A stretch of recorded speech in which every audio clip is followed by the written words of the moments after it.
Hello, friends and neighbors. For those of you who don't know me, my name is Christina Burwell. I'm the Executive Director for the Munroe Center for the Arts, located here in the old Munroe School building. I'm here on behalf of our community to ask for your support to make this building accessible and upgrade its HVAC for 21st century use. The thing that makes the arts so inspirational is that it's all about possibilities. It is about expressing who we are, it is about building and creating, it is about gathering with others, surrounded in this sort of milieu that gives us hope and joy, and the ability to advocate for our own spirits and for higher causes. For nearly 30 years, the Munroe Center for the Arts has rented this space from the town and has been the steward to keep this inspirational programming going for generations of Lexingtonians, as well as steward for our home here in the Munroe School. We see over 1,000 students every year and employ over 70 staff every year. We provide education in music, dance, painting and drawing, ceramics, theater, and more.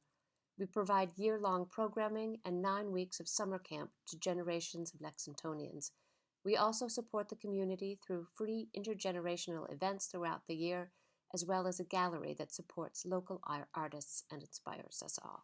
Stewardship of a building that is 118 years old is a heavy responsibility.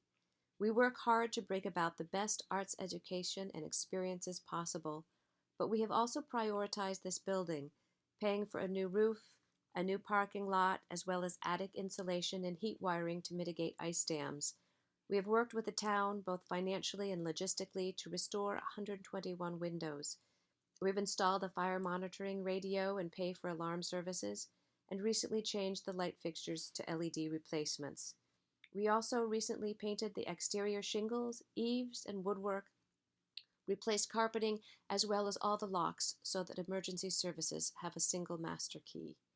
I believe that in these 30 years, the Munroe Center for the Arts has been a good steward of this beautiful town building. The challenge right now is to make sure this building is accessible for all of our residents and that the heating, ventilation, and air conditioning is adequate to meet their needs.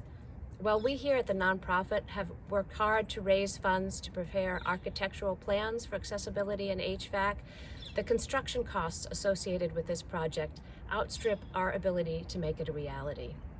We have a big hurdle right now, and we need to work together. In 2019, the Munroe Center for the Arts undertook an accessibility survey by the Human-Centered Design Institute to create a catalog of building features that are not barrier-free. Many of these we have been chipping away at, but there is one that is beyond our abilities. Alongside the Windows project, a wheelchair lift was installed to provide access to ground floor programming in 2020.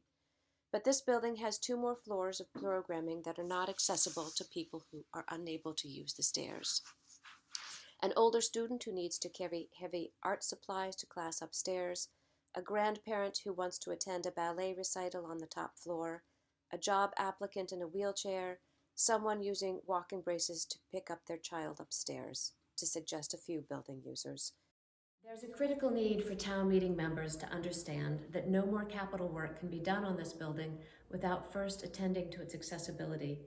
This is a state of Massachusetts legal requirement in association with the Americans with Disabilities Act and construction work on a building. It is also a priority of the leadership of the Munroe Center for the Arts. The solution we are proposing to fix this also dovetails with another critical need of the building. This summer, the building's boiler failed. We were able to get the second of 2 boilers online, but are not sure how long this will last. As we take on construction for the elevator project, we are well poised to update our HVAC to not only set up a more environmentally sound system that is not reliant on fossil fuels, but also to build in building-wide air conditioning.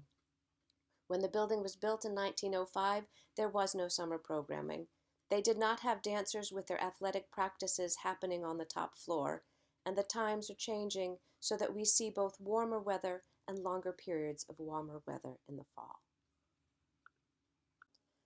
Our leadership has been working with an architecture firm for a year and a half to develop a plan to resolve these issues. We have worked with Lexington's Department of Public Facilities, Historic Districts Commission, Recreation Committee, neighbors, and other groups to best match up the building's needs with our community's needs. Our design solution removes existing restrooms that were once made for very small ambulatory people. The stalls are broken, the flushometers are in continual need of repair, and the spaces are tight. This area can then provide a hallway to a larger space that holds an elevator and 2 gender-neutral, wheelchair-accessible toilet rooms on each floor. The selected design puts the elevator outside the main building because we cannot afford to lose programming space in the existing building. The design also provides for a new front door for all users who enter the building. The town of Lexington has established goals to improve accessibility and sustainability, which can be read in the 2022 Comprehensive Plan, the fiscal year 22-23 Select Board Retreat Goals. We believe this project provides a solution for the town-owned building to achieve those goals. Over the years, the Munroe's leadership has evaluated different possibilities for accessibility and HVAC solutions, and believe this one that we're talking about now makes the most sense for our community and for high-quality arts programming. Failure to act now will prevent universal access. It could result in additional costs if the boiler fails. Second to these ethical and financial obligations is that we can't do any more capital work here before we address accessibility. This project is not going to get any less expensive. The Munroe Center for the Arts has secured funding to pay an architect for plans and design work to take this project out to bid now. We are unable to pay for construction costs to make this a reality. The project has been approved by the Community Preservation Act Committee for the fiscal year 24 project cycle, and we look forward to the town meeting membership approving it likewise. I am proud to have worked with bright and engaged people to help move this ball forward, to recommend a responsible solution for current and potential people who can be served here. I stand by to answer any questions that anyone might have and encourage folks to visit our website at www.munroecenter.org/access.